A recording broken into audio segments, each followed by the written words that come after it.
आ आ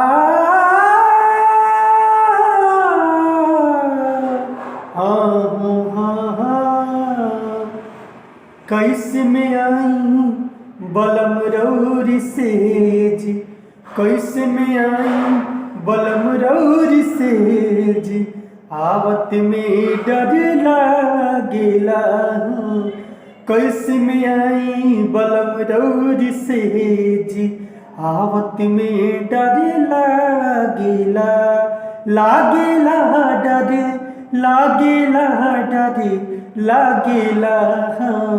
कैसे में आई बलम रौरी सेज, आवत में डर लागेला हाँ।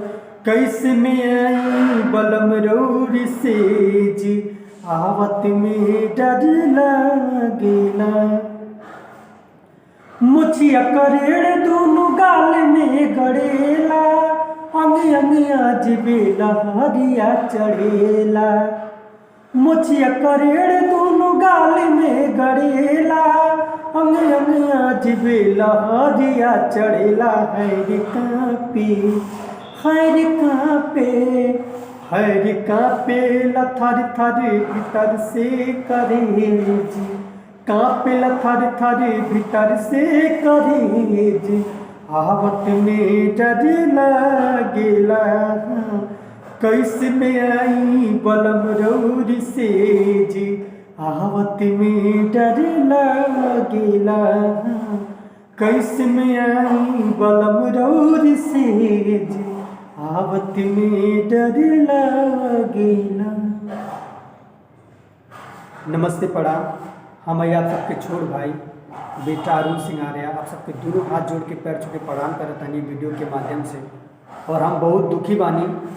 हम पहले ही वीडियो में बता देले बानी कि हमार होली के गाना ना आई है, एक खातिर तहे दिल से हम बहुत दुखी बानी। आप सबके इंटरटेन के लिए ना ला पाई, लेकिन कुछ ना हर मौसम के गाना आई पहले ही बता देले बानी। और बहुत जल्द होली के गाना, होली के बाद ही हमारा गाना आवे वाला बा।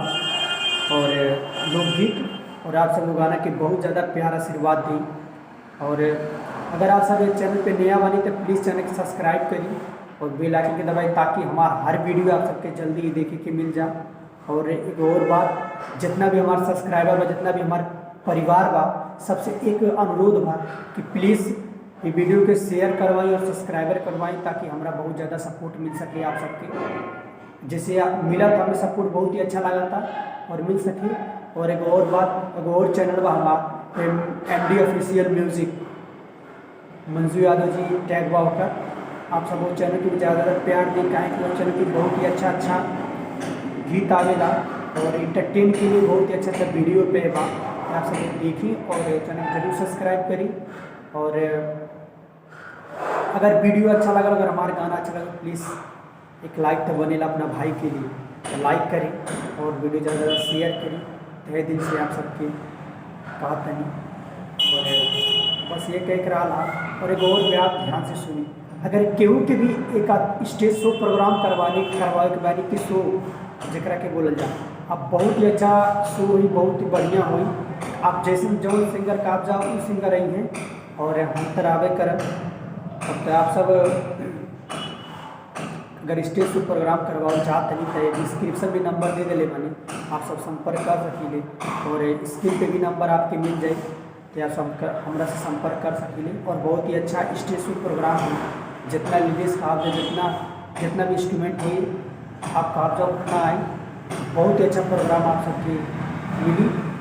तो आप सब अगर चाहते नहीं करवा तो जरूर हमरा के हमसे संपर्क करें।